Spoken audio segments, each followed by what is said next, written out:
Hello friends, welcome to my channel English prose and verse. आज हम hornbill 11th standard की और एक बहुत ही खूबसूरत सी पोएम जिसका नाम है चाइल्डहुड, उसको पढ़ने जा रहे हैं। चाइल्डहुड जिसको लिखा है, जिसके पोएट का नाम है मार्कस नेटिंग। थोड़ा सा मैं राइटर के बारे में बता देता हूँ कि ये जो राइटर है ये नॉर्वे से बिलोंग करते हैं और उन्होंने ये जो पोएम लिखी है तब उनकी उम्र मात्र 12 साल की थी। सिर्फ 12 साल की उम्र में उन्होंने ये खूबसूरत सी पोएम लिखी और जैसे कि नाम सजेस्ट करता है चाइल्डहुड। आप सभी जानते हैं कि चाइल्डहुड का मतलब होता है बचपन। और अपनी लाइफ में हर व्यक्ति अपने चाइल्डहुड को, अपने बचपन को हमेशा मिस करता है। इसलिए बहुत से राइटरों ने, जैसे कि विलियम वर्ड्सवर्थ, सिल्विया प्लाथ, इन्होंने भी चाइल्डहुड के ऊपर बहुत कुछ लिखा है। हिंदी में भी बहुत लिखा हुआ है बचपन के ऊपर, क्योंकि हर इंसान अपने चाइल्डहुड को, अपने बचपन को बहुत ज़्यादा मिस करता है। क्यों? क्योंकि बचपन का जो एक काल होता है, एक तरह से मान के चलिए कि it is a golden period of the life. सब कुछ अच्छा होता है, सब कुछ प्यारा होता है, फुल ऑफ मासूमियत, full of innocence, full of selfless love, और जहाँ उसको अपना लगता है, सब कुछ प्यारा प्यारा, जो मांगो वो मिल जाएगा, कोई टेंशन नहीं है, कोई वरी नहीं है, सब कुछ all is well, everything is fine, everything is beautiful.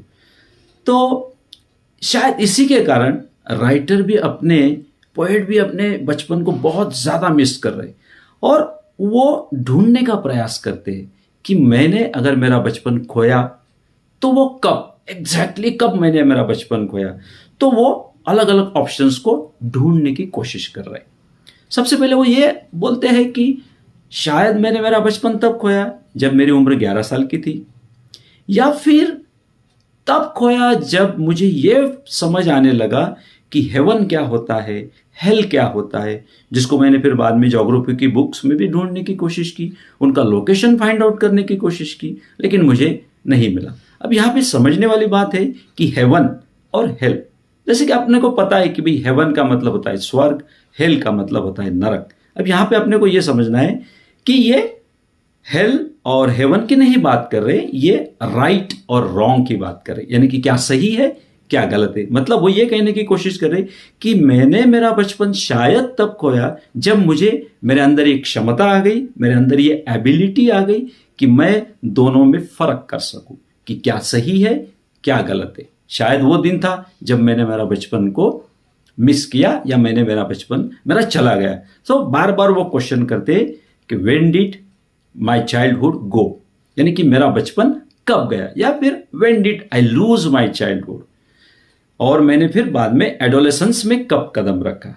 फिर सेकंड स्टांजा में आने के बाद में वो दूसरा ऑप्शन ट्राई करते कि शायद मैंने मेरा बचपन तब खोया जब मैं जिस समाज में रहता हूँ, मेरे आजू बाजू, मेरे परिवार में, समाज में जितने भी एडल्ट्स लोग हैं, यानी कि जितने भी बड़े लोग हैं, उनका व्यवहार मुझे समझ नहीं आ रहा। वो बातें करते हैं प्रेम की, मोहब्बत की, प्यार की, है ना, लेकिन उनका आचरण कुछ और है। यानी कि बातें कुछ और कर रहे और एक्टिंग, यानी कि व्यवहार या आचरण कुछ और कर रहे, यानी कि कहीं ना कहीं मुझे उनका डबल स्टैंडर्ड नजर आता है, डुअल नेचर आ रहा है, डुअल नेचर नजर आता है, यानी कि दो तरफा आचरण, यानी कि कहना कुछ है और एक्चुअली बिहेवियर कुछ है। शायद मैं इस चीज को मैंने जब समझा तब मेरा बचपन खो गया। इसी को नाम दिया है हाइपोक्रेसी, यानी कि एक तरह से पाखंड बोल सकते हैं। पाखंड हिंदी में हाइपोक्रेसी का मतलब होता है पाखंड, कि ये हाइपोक्रिटिकल बिहेवियर मुझे समझ में आने लगा लोगों का, तब शायद मैंने मेरे चाइल्डहुड को लूज कर दिया। और फिर बाद में मैंने मैनहुड में, या फिर नेक्स्ट स्टेप जो होती है लाइफ की, जैसे भाई अपन मानते कि लाइफ की अलग अलग स्टेजेस होती है, जैसे बचपन होता है, फिर किशोर, फिर यंग एज होता है, फिर मैनहुड होता है, एडल्टहुड होता है, फिर ओल्ड एज आता है। इस तरीके से अलग अलग स्टेजेस है। तो यहाँ पे डेस्परेटली, यानी कि बड़ी शिद्दत से वो रीजन फाइंड आउट करने की कोशिश कर रहे कि मैंने अगर मेरा बचपन खोया तो कब एग्जैक्टली खोया। फिर थर्ड स्टांजा में वो जब आते हैं तो वहाँ पे वो अलग ऑप्शन को ट्राई कर रहे हैं, और वो ऑप्शन ये है कि भाई शायद मैंने मेरा बचपन तब खोया जब क्योंकि अभी तक सारे डिसीजन, मेरे लाइफ के डिसीजन मेरे लिए कोई और लेता है, यानी कि मैं मेरे लाइफ के डिसीजन खुद नहीं ले पा रहा हूँ। मैं सारे निर्णय के लिए किसी और के ऊपर डिपेंडेंट हूँ, मेरे पेरेंट्स के ऊपर डिपेंडेंट हूँ या मेरे घर के बड़े लोगों के ऊपर डिपेंडेंट हूँ। तो मैंने शायद मेरा बचपन तब गवाया जब मेरे फैसले, मेरे जीवन के फैसले मैं खुद लेने लगा, यानी कि मैं मैच्योर हो गया, मेरे जीवन के फैसले मैं खुद लेने लगा। शायद मैंने मेरा चाइल्डहुड तब गवाया। लेकिन इतने सारे पॉसिबल ऑप्शंस के बाद भी वो सेटिस्फाई नहीं है, यानी कि वो एक नतीजे पे नहीं पहुंच रहे। इसलिए आप देखेंगे कि पहले जो 3 स्टांजा है वो 6 लाइन के हैं और आखिरी स्टांजा जो है वो सिर्फ 4 लाइन का है। 4 लाइन में शायद उनको उनका जवाब मिल जाता है कि हाँ, अगर मैंने कहीं ना कहीं चाइल्डहुड खोया है तो पक्की बात है कि वो मुझे कहाँ मिलेगा, एक इन्फेंट फेस के ऊपर, यानी कि एक अबोध बालक का जो मासूमियत से भरा चेहरा होता है, फुल ऑफ इनोसेंस, उसकी स्माइल में, उसकी हंसी में मुझे मेरा बचपन मिल जाएगा। क्योंकि ये बात बिल्कुल सही है कि एकदम जो इन्फेंट बच्चा होता है, इन्फेंट का मतलब होता है एक अबोध बालक। अब अबोध बालक की जब आप स्माइल देखोगे तो सारा दुनिया का जहां का मासूमियत उसके चेहरे पे आपको नजर आती है।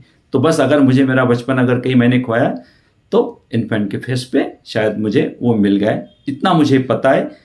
इतना बोल के वो पोएम को खत्म कर रहे। आपने ये भी देखा होगा कि पहले स्टांजा में थोड़ी सी राइमिंग स्कीम उन्होंने दी है और आखिरी स्टांजा में भी राइमिंग स्कीम है, बाकी सेकंड और थर्ड स्टांजा में राइमिंग स्कीम नहीं है।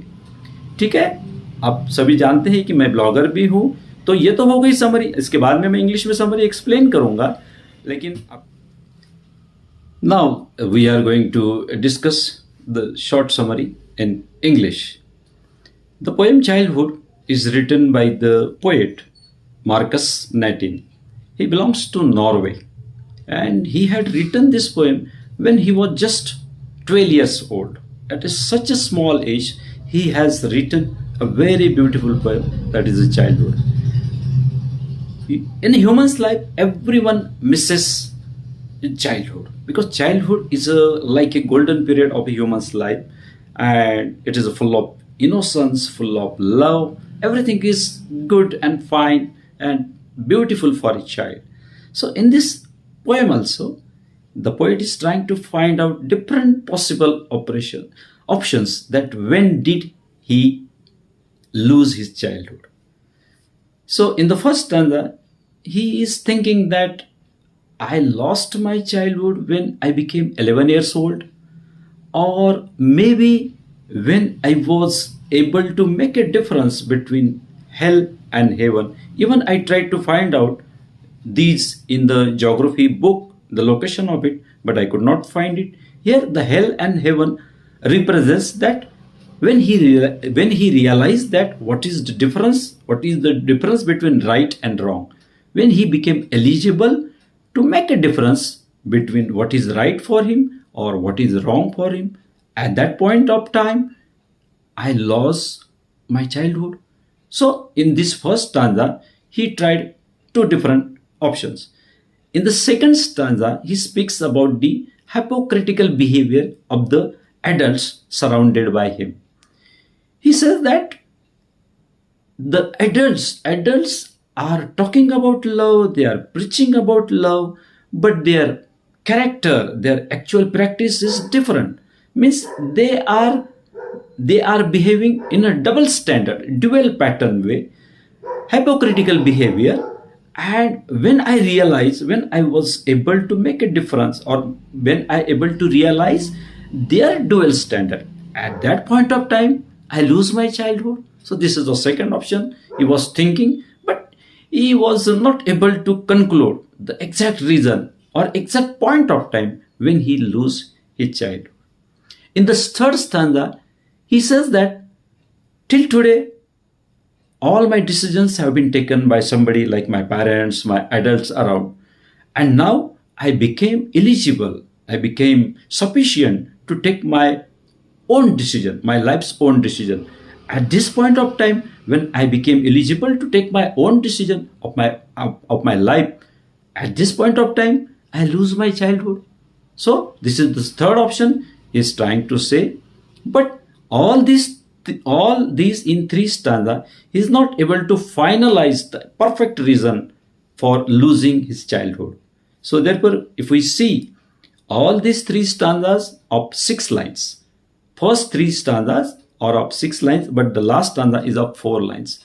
Means in the final stanza, he reached to some conclusion, and that conclusion he made in the poem is that if I really want to find out the time or where exactly it has gone, my childhood gone. So if I see an infant's face or a smile or innocence on the infant's face, definitely I can say that there is my childhood, because that is the only place possible where the childhood can lie upon. So it's a very simple, very beautiful poem about the childhood. He's trying to find out different possible reasons or possible options that when he lost his childhood, and finally he concludes that where it has gone. Thank you for watching the video. Thank you.